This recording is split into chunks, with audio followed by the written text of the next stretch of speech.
The stranded engineer. The emergency klaxon screamed through the research vessel Prometheus as Marcus Chen fought to keep his ship from tearing itself apart. Sparks flew from overloaded circuits while the hull groaned under impossible stress. The experimental jump drive had malfunctioned catastrophically, hurling them light years off course into uncharted space. "Come on, come on!" Marcus shouted over the noise, his fingers dancing across the engineering console. 23 years of fixing impossible problems had taught him that every machine had a weakness, but this time felt different. The readings were all wrong, showing power fluctuations that shouldn't exist. Through the viewport, an unknown planet rushed toward them, its surface a swirl of amber clouds and crystalline formations. The ship's automated systems had already given up, declaring the situation hopeless. But Marcus had never met a hopeless situation he couldn't engineer his way out of. He rerouted power from life support to the stabilizers, buying precious seconds. The planet's atmosphere grabbed the ship like a giant fist, spinning it end over end. Marcus strapped himself in and whispered a prayer to whatever gods protected stubborn engineers. The crash was everything he expected and worse. The ship plowed through what looked like a forest of glass trees before finally coming to rest in a crater of its own making. Marcus hung upside down in his harness, blood trickling from his forehead, grateful to be alive. The silence that followed was deafening. Emergency lights cast eerie shadows through the wreckage. Marcus unbuckled himself and dropped to what used to be the ceiling, wincing as his ankle screamed in protest. The ship's hull had cracked open like an egg, letting in air. That tasted of ozone and something floral. His first priority was survival. Water, food, shelter, and figuring out where he was. The ship's computer was dead, but his engineering training had taught him to always carry backup systems. His personal scanner still worked, showing breathable atmosphere and moderate temperature. The gravity was slightly lighter than Earth's, which explained why his injured ankle wasn't completely useless. Marcus gathered what supplies he could find and stepped outside. The landscape was unlike anything he'd ever seen. Crystalline trees stretched toward a sky painted in shades of purple and gold. Strange flowers that looked like living jewels carpeted the ground, pulsing with soft bioluminescence. It was beautiful. An alien and completely empty of anything resembling civilization. Or so he thought. The first sign that he wasn't alone came on his third day. Marcus had managed to set up a basic camp near a stream of perfectly clear water when he noticed the clicking sounds. They started soft and rhythmic, almost like music, but gradually grew louder and more complex. It was language, he realized. With growing excitement. Intelligent life. The Zelthari found him on the fourth day. Marcus was trying to repair his communication array when shadows fell across his work. He looked up to see three beings that made his breath catch in his throat. They stood nearly 7 feet tall, with bodies that resembled a cross between a praying mantis and a butterfly. Their exoskeletons gleamed like polished copper, and forearms moved with graceful precision. Most striking were their eyes, large and multifaceted, that seemed to hold ancient wisdom. For a long moment, neither side moved. Marcus slowly sat down his tools and raised his hands, hoping the gesture was universal. The largest of the three tilted its head and made a series of soft clicking sounds. The others responded in kind, their voices creating a complex harmony. The largest one stepped forward and extended one of its forearms. In its hand was a small crystal that pulsed with the same bioluminescence as the flowers. Marcus understood the gesture and carefully took the crystal. It was warm and seemed to hum with energy. That was his first lesson in Zelthari communication. The crystals weren't just decorative, they were living computers that could translate thoughts and emotions into understandable concepts. With the crystal's help, Marcus learned that the being before him was called Kethoro, a healer and scholar among his people. The Zelthari had been watching Marcus since his crash, impressed by his determination to survive and his respectful treatment of their forest. They had never encountered beings like humans before, but they recognized intelligence and curiosity when they saw it. Kethoro led Marcus to their settlement, a marvel of organic architecture built within and around the crystalline trees. The Zelthari didn't build their homes so much as grow them, guiding the natural crystal formations into shapes that served their needs. Walkways spiraled up through the trees, connecting chambers that glowed with soft, living light. Marcus was introduced to the Queen, Zithara, a being of incredible presence and intelligence. She was larger than the others, with wings that caught and reflected light like stained glass windows. Her communication crystal was more sophisticated, allowing for complex conversations that revealed the depth of Zelthari civilization. They were an ancient species that had chosen harmony over conquest, science over war. For thousands of years, they had lived in balance with their world, developing biotechnology that worked with nature rather than against it. Their cities were living things, their tools were grown rather than manufactured, and their philosophy centered on understanding rather than domination, but they were dying. A plague had swept through their colonies over the past century, affecting their ability to maintain their living structures. The crystalline formations that formed the backbone of their cities were becoming brittle and lifeless. Whole communities had been abandoned as their homes simply crumbled away. Zelthari showed Marcus through the affected areas, had distress evident. Even through the translation crystal, entire sections of the tree cities stood empty, their once brilliant surfaces now dull and grey. The Zelthari had tried everything their biotechnology could offer, but the plague continued to spread. Marcus studied the problem with an engineer's eye. The Zelthari approached everything as a biological system, which was their strength, but it was also limiting their solutions.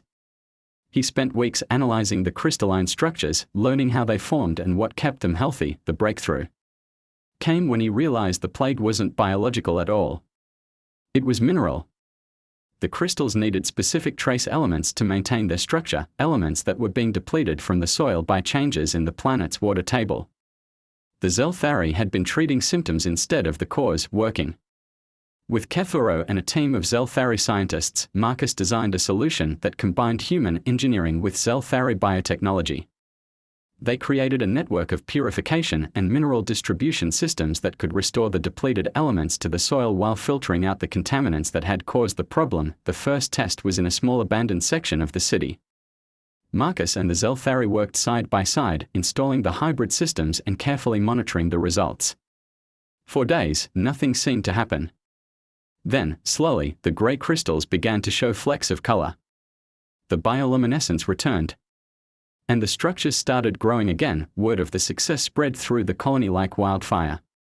Marcus found himself at the center of a celebration unlike anything he had ever experienced. The Zelthari sang in harmonies that made the very air shimmer, their crystals pulsing in rhythm with their joy. Over the following months, Marcus helped implement the solution throughout the colony. He learned to work with Zelthari biotechnology, creating hybrid systems that were more effective than either human or Zelthari technology alone. The dying cities came back to life, more beautiful than ever. But Marcus hadn't forgotten his mission. His ship's communication array was finally repaired, and he managed to send a distress signal to Earth. The response came faster than he expected, a rescue ship dispatched to bring him home. The night before the rescue ship arrived, Zelthari found Marcus sitting on his favorite observation platform, looking up at the alien stars. She settled beside him, her presence both comforting and sad. "You have given us life," she said through her crystal, her thoughts warm with gratitude. "How can we ever repay such a gift?" Marcus smiled, though his heart was heavy. "You already have. You showed me what it means to live in harmony with your world. You welcomed a stranger and made him family. You will return?" Zelthari asked, hope culling her mental voice. "I promise," Marcus said, and meant it. "I'll convince Earth to establish formal contact. Your people deserve to be part of the galactic community." The rescue ship arrived the next morning, its captain surprised to find Marcus healthy and reluctant to leave. As the ship lifted off from Zelthari's surface, Marcus watched the crystalline city shrink below him, already planning his return. He had no way of knowing that his rescue coordinates had been intercepted by forces on Earth who viewed any alien contact as a potential threat.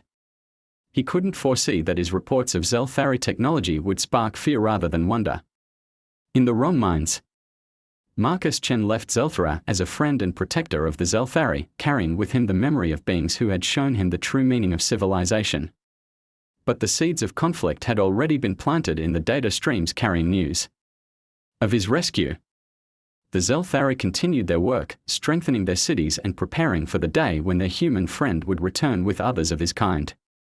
They looked forward to sharing their knowledge and learning from humanity's achievements. Neither side knew that their next meeting would come not through diplomacy, but through the arrival of weapons and warships, carrying those who feared what They did not understand. The fleet's arrival 5 years had passed since Marcus Chen's rescue from Zelthra, and those years had been the most frustrating of his life.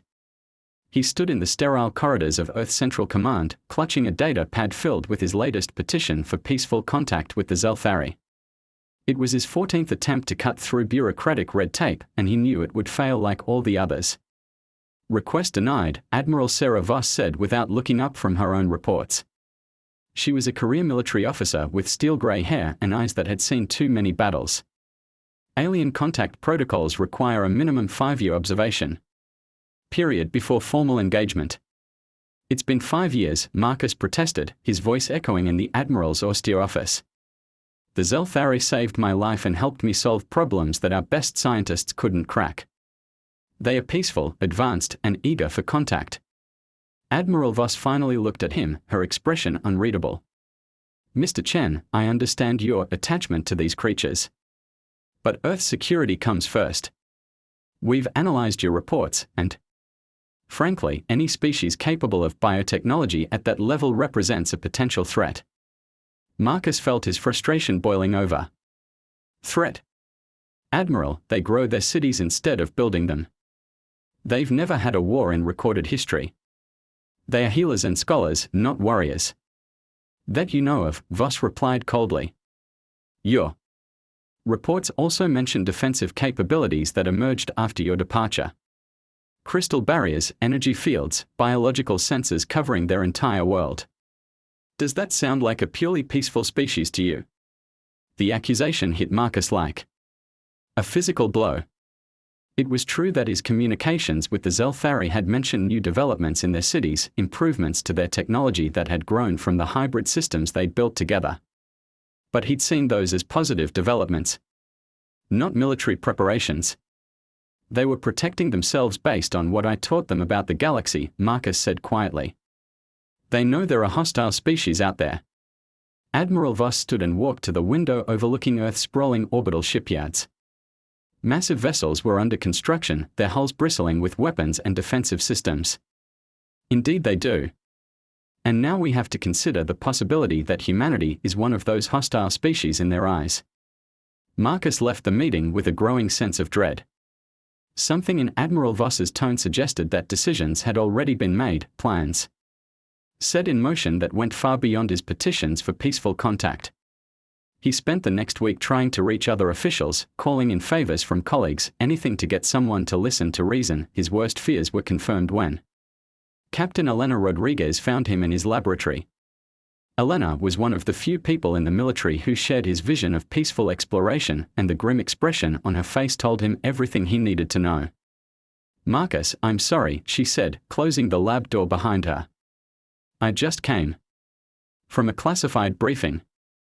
There's a fleet being assembled. What kind of fleet? Marcus asked, though he already knew the answer would destroy everything he'd worked for. Battle Group Titan.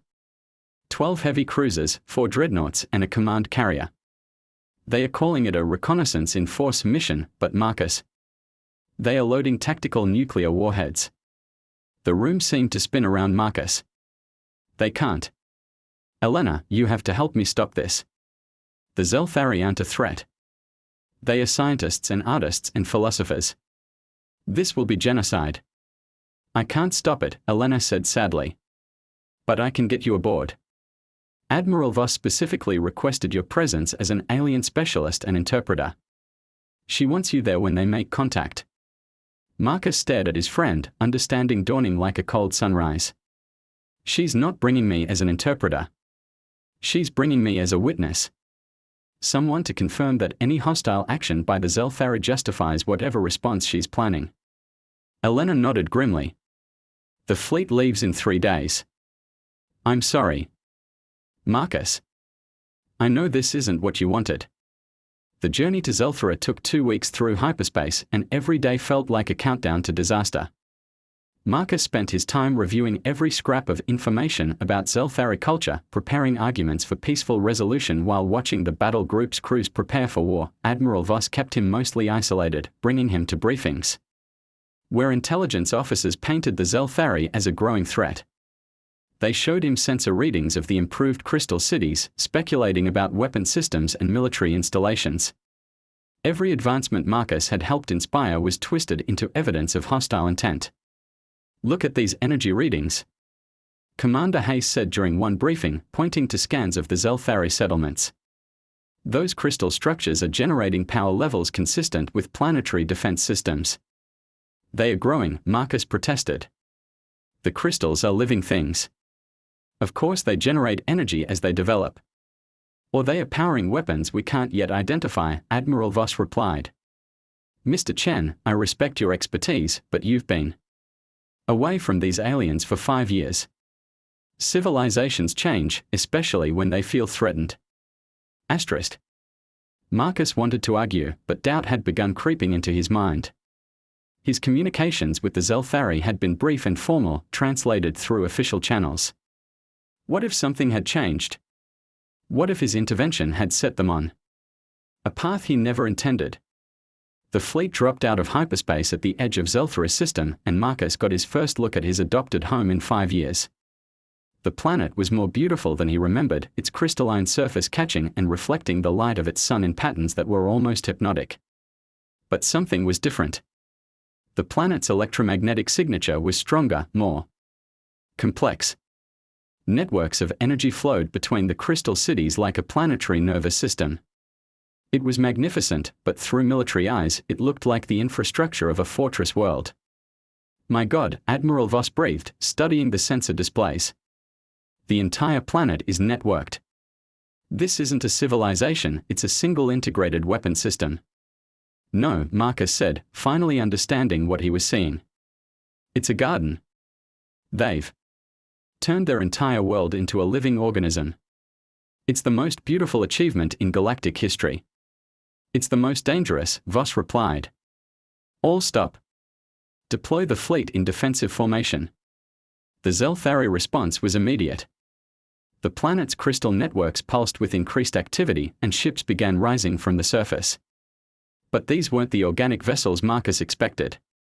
They were hybrid constructions, combining Zelthari biotechnology with principles he recognized from his own engineering work. "Incoming transmission," the communications officer reported. It's addressing someone called Marcus specifically." Marcus stepped forward, his heart pounding. "Put it through."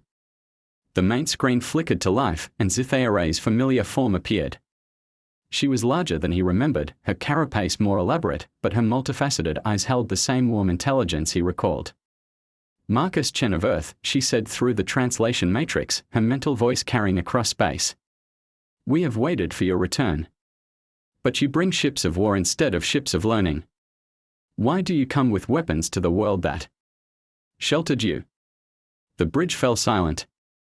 Every eye was on Marcus as he struggled with the impossible position he found himself in. He could feel Admiral Voss's gaze boring into him, waiting to see where his loyalty lay. "Queen Zithaire," Marcus said carefully, "I come as a friend, but I'm not in command here. My people, they're afraid of changes they don't understand." "The changes you helped us create," Zithaire replied, and Marcus could hear sadness in her mental voice. "We built defenses because you taught us that the galaxy holds dangers. We strengthened our cities because you showed us how. Was this wrong?" "No," Marcus said firmly, louder than he intended. "You did nothing wrong. You prepared for exactly this situation." Admiral Voss stepped beside him, her voice hard. "Alien entity, I am Admiral Sarah Voss of the Earth Defense Force. You will stand down your defensive systems and submit to inspection, or we will consider you a hostile force." The response from the Zelthari fleet was swift. Energy barriers sprang up around their ships, while the planet's surface began generating interference patterns that disrupted human sensors. It was a defensive formation, but it looked aggressive on the tactical displays.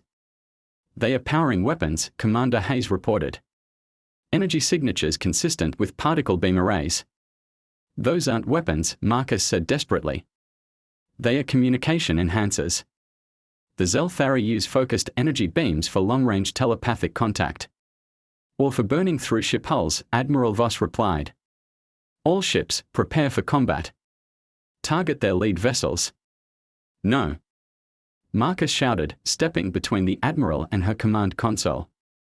Admiral, you're about to start a war with beings who have never committed an act of aggression in their entire history. Everything they are doing is defensive. Stand aside. Mr. Chen, Voss ordered. You're letting your emotions compromise your judgment. Marcus looked around the bridge, seeing the faces of men and women preparing to destroy the most peaceful civilization he'd ever encountered. In that moment, he made the hardest decision of his life. Computer, this is Marcus Chen, authorization Alpha 77 Delta, he said clearly. Transmit my personal logs to all ships in the fleet. Priority override. Marcus, what are you doing? Admiral Voss demanded. What I should have done years ago, Marcus replied. As his logs began broadcasting to every ship in the fleet, he turned to face Cytherea's image on the screen. My queen, I'm going to tell my people the truth about your civilization. All of it. Your history, your achievements, your dreams for the future. And then I'm going to ask them to choose. The bridge erupted in chaos as Marcus's detailed logs flooded the fleet's communication systems. Stories of Zeltharic kindness, their scientific achievements, their art and philosophy. Videos of crystal cities growing like flowers, of beings who had spent millennia perfecting the art of living in harmony with their world. Admiral Voss reached for her sidearm, but Captain Rodriguez was faster, stepping between them. Admiral, the crew needs to hear this. Across the fleet, Marcus could imagine the effect his words were having. These were explorers and scientists. As much as soldiers, people who had joined the Earth Defense Force to protect humanity's future among the stars. They were seeing what he had seen, the wonder and beauty of a truly advanced civilization. All ships, this is Admiral Voss, she said into her communicator. Disregard the unauthorized transmission and prepare to, Admiral, came a voice from one of the cruisers. This is Captain Morrison of the Endeavour. My crew is requesting permission to stand down weapons and initiate peaceful contact protocols. Similar reports came from other ships. The fleet that had come to destroy was transforming into something else, something Marcus had always dreamed of. First contact done right. Admiral Voss looked at Marcus with something that might have been respect. You've committed treason, you know. I've prevented genocide, Marcus replied. History will decide which one matters more. On the screen, Cytherea's image shimmered with what Marcus recognized as joy. Marcus Chen of Earth, you have chosen to build bridges instead of walls. This is the wisdom we hope to find in your species. The standoff was over, but the real work was just beginning. Humanity and the Zelthari would meet as equals, sharing knowledge and growing together toward a future neither could achieve alone. And at the center of it all was a stubborn engineer who had learned that sometimes the most important repairs were the ones you made to relationships between worlds. Marcus smiled as the first diplomatic shuttles launched from both fleets, carrying representatives ready to write the next chapter of galactic history. He had kept his promise to return. Just not in the way anyone had expected.